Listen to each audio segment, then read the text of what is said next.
Movie की कहानी शुरू होती है एक आदमी से जिसने हॉट डॉग खाने का कंपटीशन जीतता है और अपनी ट्रॉफी लेके गाड़ी में बैठता है। उसके पीछे एक आदमी दिखाई देता है। वो अचानक से हिलने लगता है और उसका जिस्म अचानक से सिकुड़ने लगता है, जैसे उसी बॉडी से किसने हाथ डाल के सब कुछ निकाल लिया हो। डैन और सैम इन्वेस्टिगेशन करने के लिए शुरू कर देते हैं। जब ये उसकी फाइल पढ़ते हैं तो उसका वजन 400 पाउंड से घटकर 90 पाउंड हो गया है और उसके इंटरनल ऑर्गेन्स भी गायब होते हैं। और फिर हमें एक एक्सरसाइज करती हुई महिला दिखाई देती है। तभी उस औरत पर कोई हमला कर देता है। वहाँ पर भी उसकी सारी चर्बी निकाल ली जाती है और उसकी मौत हो जाती है। तभी वहाँ डैन और सैम पहुँचते हैं। उस महिला के जिस्म में एक मार्क होता है। वो उस जिम महिला के ट्रेनर से बात करता है, पर उसके जिस्म पर भी सेम मार्क होता है। ट्रेनर का कहना होता है कि वो एक स्पा में गए थे जो मोटे लोगों का फैट कम करने में मदद करते हैं, वो भी बिगेर डाइटिंग के। डैन और सैम दोनों वहाँ जाते हैं। ये दोनों प्राइवेट ट्रेनर बन के जाते हैं। उनका इंटरव्यू एक कपल लेता है। उनके पास फिलहाल एक ट्रेनर का वैकेंसी होता है।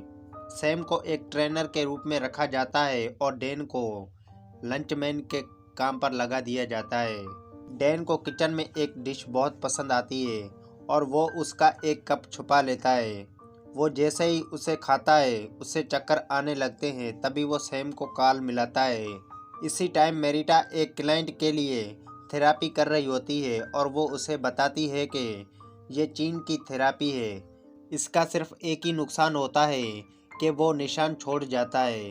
असल में ये सब झूठ होता है। असल में वो मार्क उसकी चर्बी चूसने के बाद होता है। सैम किचन की एक साइड पे जाता है और डीन को बेहोश पाता है। उसे वो कप दिखाई देता है जो उसने खाया था।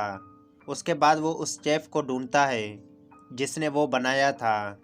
यहाँ पर उसे पता चलता है कि यहाँ पर थेरापी के आने वाले क्लाइंट को ये खिलाया जाता है। इस बीच कपल को इन दोनों पर असलियत का पता चल जाता है और अब वो सारे सबूतों को मिटाने लगते हैं। वो लड़की फ्रिज से फैट निकाल रही होती है और उसके खाने लगती है। तभी पीछे से डैन आ जाता है और उसे कुर्सी से बांध देता है। वो उसे बताती है कि मैंने किसी को नहीं मारा, मैं तो सिर्फ बचा हुआ फैट खाती हूँ। वो दावा करती है कि आज तक उसने किसी को चोट नहीं पहुँचाई। इन सब के पीछे इसका भाई होता है जो अपनी भूख बर्दाश्त नहीं कर पाता। उसके बाद स्पा के ओनर को उसका भाई फायर करना चाहता है, लेकिन अलोंसो उसे मारकर भाग जाता है। उसके बाद वो कपल अलोंसो का पता बताती है जिसमें ये सारी मर्डर किए थे। अब ये डीन और सैम उस जगह पहुंच जाते हैं जहां पर अलोंसो होता है। तभी अलोंसो सैम के ऊपर हमला कर देता है और उसका फैट खाने के लिए ज़ुबान निकालता है। तभी डीन उसकी ज़ुबान को काट देता है और अलोंसो मर जाता है। मेरिटा भी एक एलियन होती है, पर वो किसी को नुकसान नहीं पहुंचाती। और उसके बाद ये मूवी यहीं ख़त्म हो जाती है।